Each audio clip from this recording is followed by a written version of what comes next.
تا دخلی مخنا بجانا نظار دل جانا نظار دل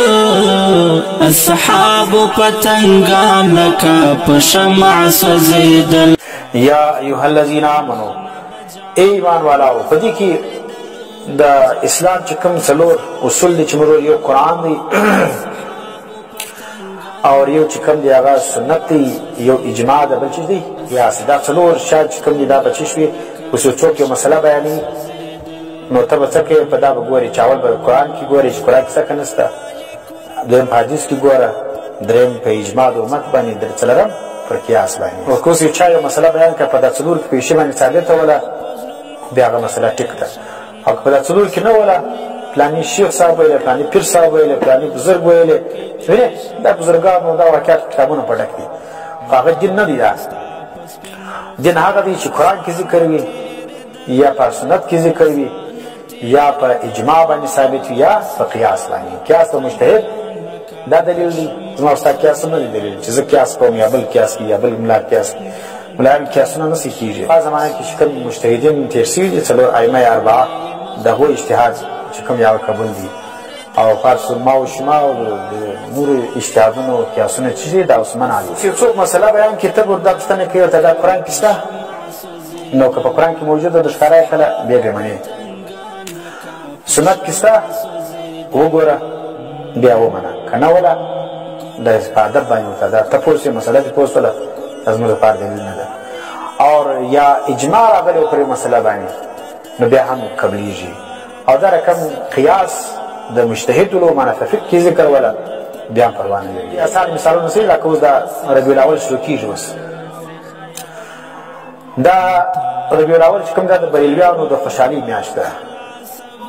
په دا کې د اسلام ورپیاز په دا کې داسې جګونه پکېږي داسې ورځې دي داسې بریانیانې دي خاص کر په ولسي باندې او خاص کر د بریلیانو په کورو پر مجتانو باندې او په سند په پنجاب کې بخي ډېر راغلي نو دلته مې څه بریلیان شته اوس دا د دولسي خیرات چې کوم دی اوس دا ډېر ثواب لري تا نه ورکوي وایي وادي یې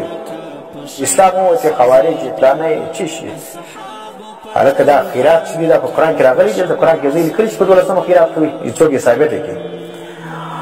او دغه کې شته په حدیث کې شته د حدیث خو نبي اسلام د ولادت خو د میلاد څه معنا د نبي اسلام د پیدایش ورځ وګوري 8 ربیع الاول دی یا 9 ربیع الاول باندې نبی اسلام پیدا شوی دی 12 ربیع الاول مشهور قول دی خو ضعیف قول دی کمزوري قول دی صحیح قول چې تاسو وګوري هغه چیز دی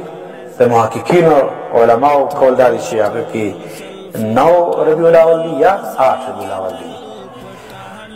نو اوس ټیک دا څنګه د معمول سره و چې په دولسي باندې نبی اسلام پیدا شوی دی اوس په دې ورځ باندې خیرات کول او په دا ورځ باندې تقریرونه کول په دا ورځ باندې جلسې کول په دا ورځ باندې جګونه باندې کول او دغه ورځ باندې چې کوم دی هغه بیا دا شان لازم ګڼل او بیا چې څوک نه وکړي هغه ته چې ویل وهابي ویل د دین منکر بلل ګستاخ ګڼل نو دغه عقیدې چې کوم دا چیرې ویلې دا که ته دا وایې چې دا د ثواب کار دی د ثواب کار داسې نه دی دا که ثواب یې نبي علیه اسلام کړی وای نبی علیه اسلام په خپل میلاد باندې خیرات کړی 4 خلفای راشدین راغلي دي دا ته د نبی علیه اسلام په ولادت ډېر خوشحاله وې که حضرت ابوبکر صدیق ډېر خوشحاله ابوبکر صدیق رضی الله تعالی عنه په غار هره دغه کې چې غار سور کې سره ملګري ولو کفار په پسې ولو هغه خو د میلاد نه دی کړی حضرت عمر فاروق نه دی کړی حضرت علی نه دی کړی حضرت عثمان نه دی کړی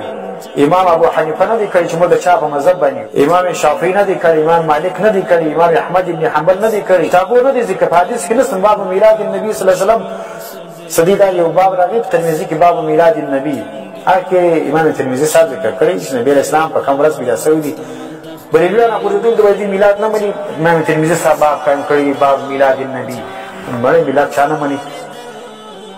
میلاد څه معنا ده نبی اسلام د پیدایش ورځ وخت تیر موږ نبی اسلام دا ګڼو چې فلاني ورځ باندې پیدا شوی دی د نبی اسلام پیدایش منو انسان یې ګڼو نور یې نه ګڼو تاسو ښه نور ګڼئ تاسو دوارې طرف ته نور دی بل طرف ته پیدا شوی دی ستا عقیده په تضاد دی یو طرف د بریلیان د شوی د نبی اسلام نور دی بل طرف ته نور کله پیدا کړي نور خوراک کله کوي نور اولاد کله وله نور ښځې کله ولې او بل طرف ته بیا څه کوي وایي نبي علیه اسلام چې کوم دی هغه پیدا سوی دی میلاد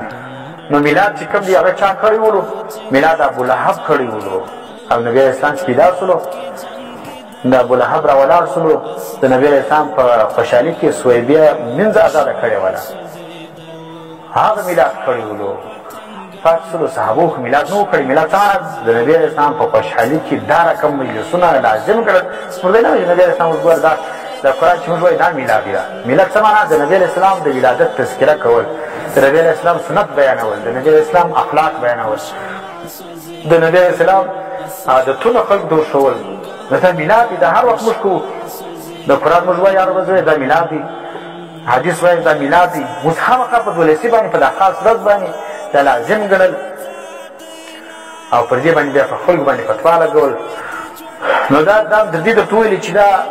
څلور شی چا که ویلی او بدعت یې درښه وایي چې فلانې کار کوه دا ختمونه دي دا فلانې هلشانې دا پښتنو کې ډېر رواجونه دي دا په ودو په شادیو په غمو کې دا چې ته راواچې ور دا بس په دا څلور شیان کې په یوه کې را ثابته کړې زه یې منم که په څلور کې نسته ځان سره کښېږده په جیب کې واچوه ته پوه سې کار دې کوه ښه دی قرآن کې سته حدیث کې سته اجماع کې سته قیاس کې سته په دا څلور کولو پر سر سترګې موږ مروکنولو ته پوه سې بدعت دې پوه سولو ثوابونه دې پوه سولو زیدل ستا د ښکلي مخ نه به جانان زارېدل جانان زارېدل